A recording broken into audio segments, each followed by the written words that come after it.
Islam sudah pasti salah ya. Betul, Islam itu sudah pasti salah dan sesat. Silakan bantah saya.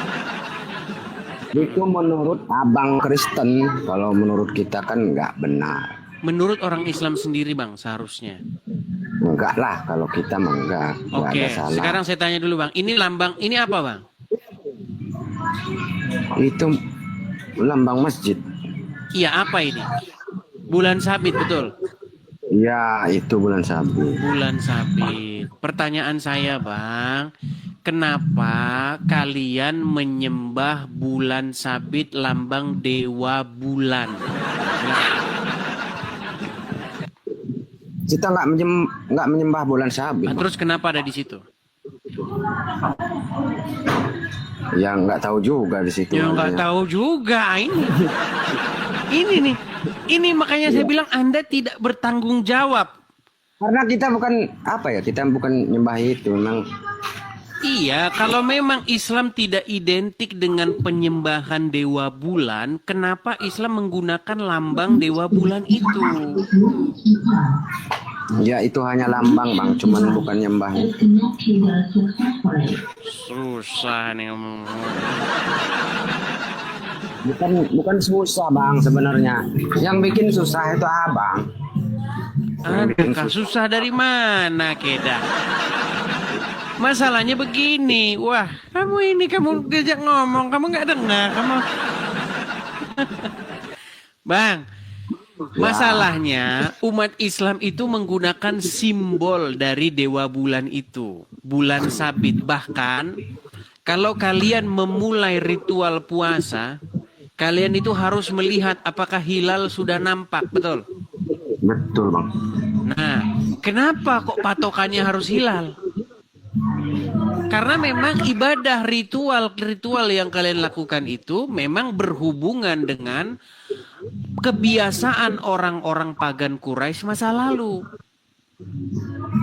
Dulu orang-orang Quraisy mereka itu kan penyembah berhala, mereka penyembah rasi-rasi bintang, benda-benda langit. Salah satunya adalah bulan. Betul? Iya betul. Nah, untuk menghormati dewa bulan, mereka memulai ritual penghargaan, ya penghormatan itu kepada sang bulan itu dengan cara ketika makanya hilal mulai nampak, mereka mulailah ritual itu. Nah, ritual itu diadopsi oleh orang-orang Islam, Bang. Bukan diadopsi bang, Terus diluruskan. kenapa? Oke, terus kenapa Islam harus seperti itu, seperti orang-orang Quraisy? Muhammad.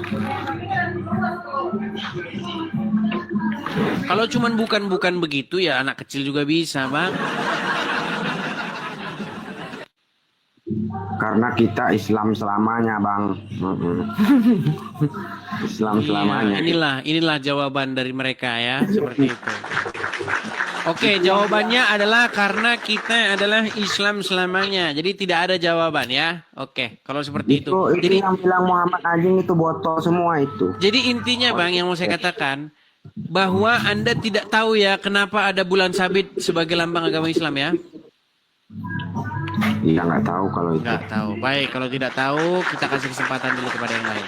Ngomong-ngomong, abang asal dari mana bang? Saya orang Lampung. Lampung, kita sekelikam nih kau. Lampung di mana bang? Abang orang apa emangnya? Orang Lampung. Nah, kita saya orang Lampung, wah, Lampung asli Jawa. Lampung Lugur. Ya, kalau Lampung gitu. Lugur kamu. Lampung mana bang? Bang kemarin saya dapat berita gembira bang. Ada satu teman saya orang Lampung asli bang. Lampung asli telah meninggalkan agama Islam. Oh makanya bang sering-sering nonton internet. Dia kirim foto sama saya kemarin bang. Sudah pakai kalung salib dia. Satu keluarga. Lampung bodoh itu namanya. Itu justru Lampung pinter dia bang. Lampung yang sudah tercerahkan. Bang, saya mau tanya dulu bang, Lampung di mana bang? Kota Bumi saya. Kota Bumi kedah. Anak kedah Kota Bumi. Ya dekat sama saya. Hah? Rahasia. Nanti datang ke rumah kedah. Rahasia. Paling ngajak abang masuk Islam kalau saya datang. Ngajak masuk Islam gimana? Orang jelasin ini saja tidak mampu. Kenapa pakai lambang bulang sabit? Lampung apa? Oke lah ya. Salam kepada teman-teman di seluruh Kota Bumi, Lampung Utara, ya. Salam juga bang, ya. Oke, saya turunkan ya bang ya. Ke sana ya. Oke. Saya turunkan bang. Tema kita malam hari ini itu adalah Islam itu sudah pasti salah. Silakan bang, bantah atau debat saya. Gimana? Landasan salah itu apa? Ukuran salah apa? Ukuran benarnya apa? Baik. Salah karena apa yang dikatakan di dalam agama Islam itu tidak sesuai dengan kebenaran, tidak sesuai dengan keadaan yang sesungguhnya. Begitu. Ada banyak hal. Bagaimana? Ukurannya apa? Ukurannya adalah fakta. Fakta yang terjadi di muka bumi ini. Kita itu ukuran salah. Gimana? Ukuran salah. Ukuran salah adalah sebuah fakta atau sesuatu yang terjadi di muka bumi ini, tetapi itu pun kita sepakati bersama. Mau Islam, mau Kristen, mau Hindu, mau Buddha, itu meyakini bahwa itulah yang terjadi di muka bumi ini. Contoh. Saya kasih contoh misalnya. Dis, aku tanya dulu, 18 plus nggak ini, Dis? Kenapa memangnya? Mau merokok, biar pinter. Iya jangan merokok lah. Jangan merokok lah, ya kan? Begini. Sekarang kita sepakat nggak bahwa apa yang terjadi di muka bumi ini, kalau ada anak di bawah umur, taruhlah misalnya umur 6 atau 7 tahun. Bilang aja, itu Siti Aisyah 13 tahun. Tenang dulu. Sebelum ke sana, begini Wahid. Tadi kan kamu tanya kepada saya, apa itu kebenaran? Apa itu salah? Ukurannya apa? Ukuran salah atau benar itu adalah apa yang terjadi sekarang di muka bumi ini, yang kita praktekkan sekarang ini. Sekarang saya tanya, kalau ada orang umur 6 sampai 7 tahun, dinikahi oleh bapak-bapak umur 55 tahun, sekarang di negara kita tercinta ini, diangkut sama polisi nggak dia? Enggak, Dis. Nah, pantesan kamu masih Islam. Itu putusan pengadilan. Menurut Undang-Undang Perlindungan Anak, ya, menurut Undang-Undang Perlindungan Anak, setiap orang dengan rayuan, bujuk rayu, maupun paksaan untuk mengadakan satu hubungan seksual dengan anak di bawah umur, itu diancam pidana dengan pidana penjara maksimal 15 tahun. Tahu? Hubungan seksualnya apa? Kalau dalam bentuk pernikahan yang diputuskan oleh pengadilan, itu boleh. Di mana ada pengadilan yang boleh menikahkan dengan anak di bawah umur? Kan diputuskan pengadilan. Kalau Pengadilan, undang-undang perkawinan, menurut undang-undang perkawinan, sahnya sebuah pernikahan itu adalah dengan jika dua belah pihak itu sudah berumur minimal 18 tahun. Aduh, kamu saja tidak tahu undang-undang perkawinan. Inilah saya bilang, teman-teman. Kenapa Muslim tidak pernah sadar? Karena Muslim ini paling malas yang namanya belajar membaca. Wahid, kita ini punya yang namanya hukum. Hukum ini hukum itu muncul karena apa? Karena adanya norma. Betul? Nah, norma-norma itulah, norma-norma masyarakat itulah yang kita sepakati bersama akhirnya membentuk hukum formal. Makanya kamu tidak boleh mengajak nikah umur 6-7 tahun. Kalau kamu ajak nikah itu artinya kamu melawan hukum. Ngerti? Ngerti? 13 tahun, bukan 7 tahun. Kalau 7 tahun masih anak-anak. Nah, baik, ini katanya 13 tahun. Baik. Jadi kamu mengatakan bahwa umur Aisyah ketika dia dinikahi oleh Muhammad 13 tahun, betul? Betul. Sumber dari mana kamu dapatkan itu 13 tahun itu? Sumber dari mana? Bu, kita kan nggak ngomong Aisyah, hukum undang-undang tadi. Kamu jangan loncat-loncat. Kita sedang membicarakan siapa di sini? Islam bukan? Lah, kamu tadi kan mengibaratkan hukum di Indonesia. Nah, tadi sudah saya bilang. Nih. Menurut undang-undang perkawinan di Indonesia, umur minimal orang yang boleh mengadakan satu perikatan perkawinan itu berapa tahun? Nih ya. Nih. Ya, Undang-undang perkawinan minimal umur. Saya tunjukkan nih. Nih, bahkan ini 19 tahun. Saya bacakan saja ya nih. Batas usia minimal untuk menikah di Indonesia menurut Undang-Undang Nomor 16 Tahun 2019 adalah 19 tahun bagi laki-laki maupun perempuan. Sebelumnya usia minimal perempuan adalah 16 tahun. Namun aturan ini diubah untuk menyamakan dengan laki-laki untuk mencegah dampak negatif pernikahan dini. Nih, jelas nih. Undang-Undang Nomor 16 Tahun 2019. Yang merupakan perubahan atas Undang-Undang Nomor 1 Tahun 1974. Kamu bilang minimal 13 tahun. Memang kamu sudah diracuni oleh ajaran agama Islam. Sekarang kita ngomong tentang Muhammad nih. Ya. Menurut umat Islam, Muhammad itu adalah seorang suri tauladan, betul? Betul. Yang pantas diikuti. Kalau diikuti maka itu akan baik, betul? Betul. Berapa umur Aisyah ketika dinikahi Muhammad? 7 tahun. Oke. Kalau itu dipraktekkan oleh umat Islam dengan dalih sunnah Nabi mengikuti sunnah Rasul, bagus atau tidak? Jadi kalau dibilang bagus nggak bagus, Dis. Berarti bagaimana Anda percaya bahwa Muhammad itu contoh yang bagus? Banyak contoh yang bagus. Enggak, kita ngomongin gini. Dalam hal perkawinan, apakah pantas Muhammad dijadikan sebagai suri tauladan yang baik? Pantas. Berarti kalau muslim menikahi anak 7 tahun itu baik? Tidak baik kalau untuk hari ini. Iya, berarti untuk sekarang, memang kita ngomong untuk sekarang lah. Masa kita ngomong untuk kapan? Gini, sekarang tahun 2025. Adakah Edis menemukan hari ini umat Islam yang menikahi anak 7 tahun itu? Oke, baik. Saya akan tunjukkan contoh-contohnya ya, bukan 7 tahun. 7 tahun. Oke, bukan 7 tahun. Baik. Nih ya, cuman ya, Muslim Indonesia menikah di bawah umur. Contoh-contohnya nih saya kasih tahu nih. Ya, kalau bawah umur banyak, Dis. Yang di bawah 19. Contohnya adalah Syekh Puji. Tahu Syekh Puji? Tahu, berapa tahun itu? Syekh Puji itu menikahi Ulfa.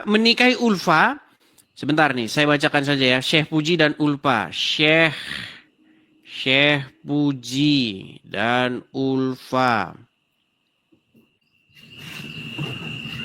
Nih, saya bacakan beritanya ya.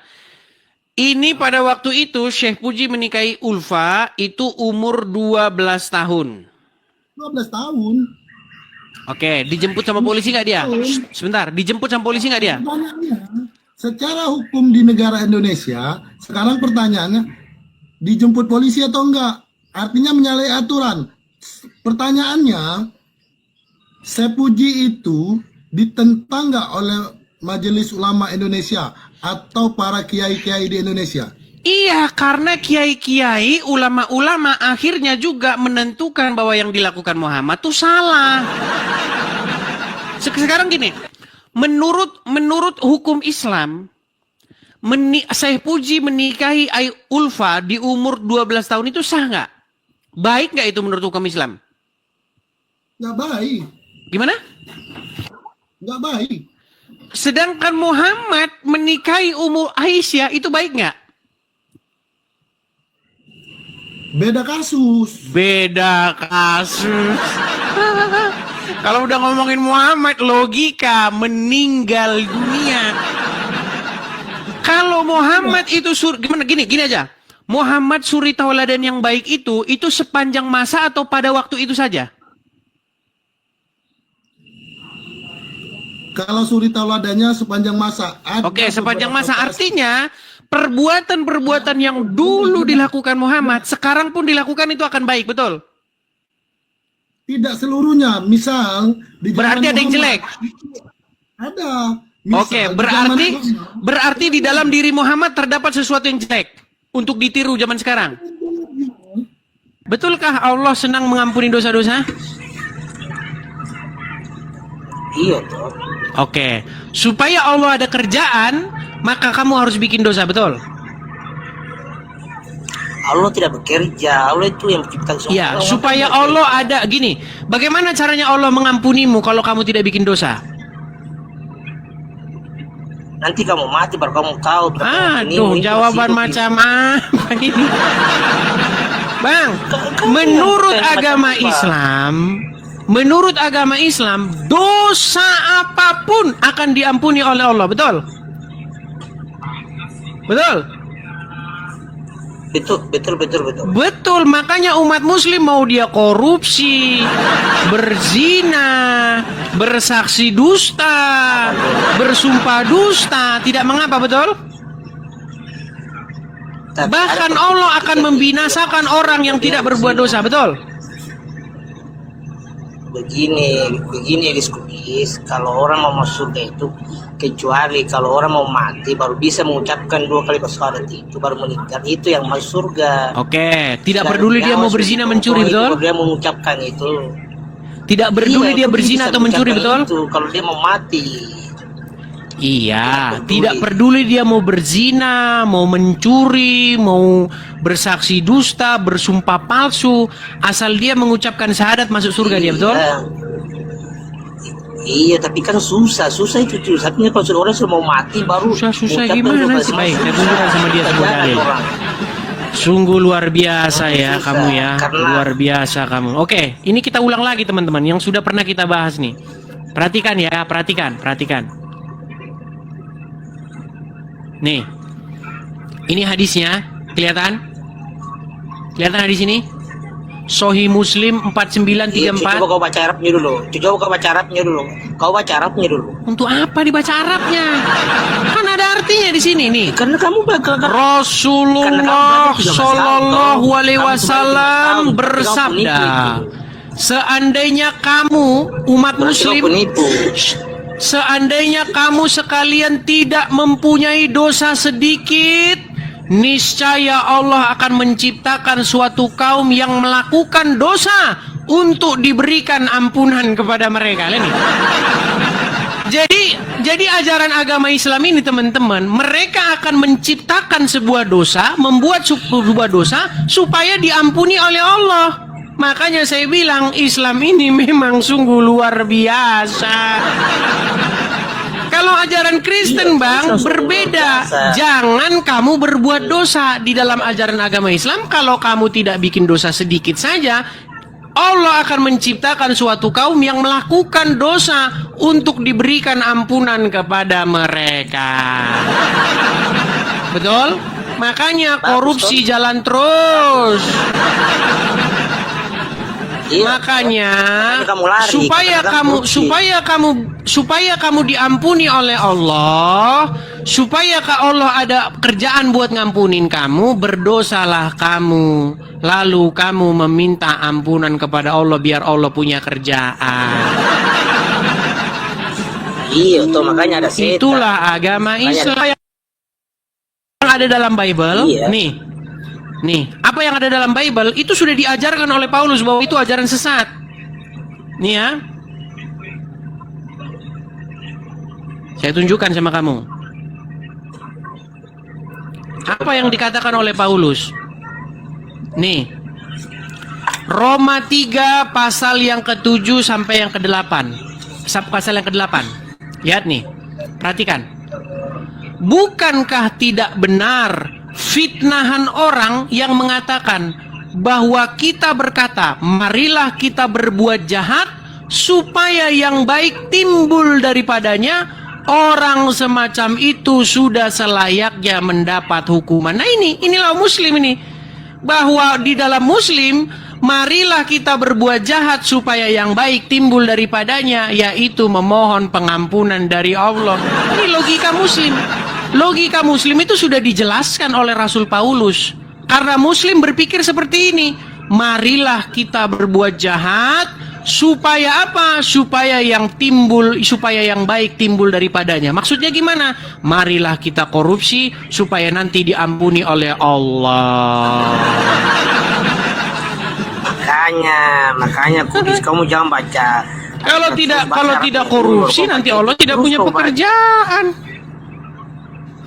Kalau umat Muslim tidak korupsi, tidak berzina, tidak mencuri, nanti kalian akan dimusnahkan oleh Allah dan diganti oleh kaum yang berbuat itu. Makanya kamu sendiri. Kemudian Allah akan mengampuni mereka karena Allah sifatnya adalah Maha Pengampun. Kamu sudah tua baru belum kawin-kawin, Kudis. Sudah tua baru. Jadi tidak ada jawaban ya? Sendiri makanya kayak bencong sudah. Tidak ada jawaban? Ada tuh jawaban. Apa jawabanmu?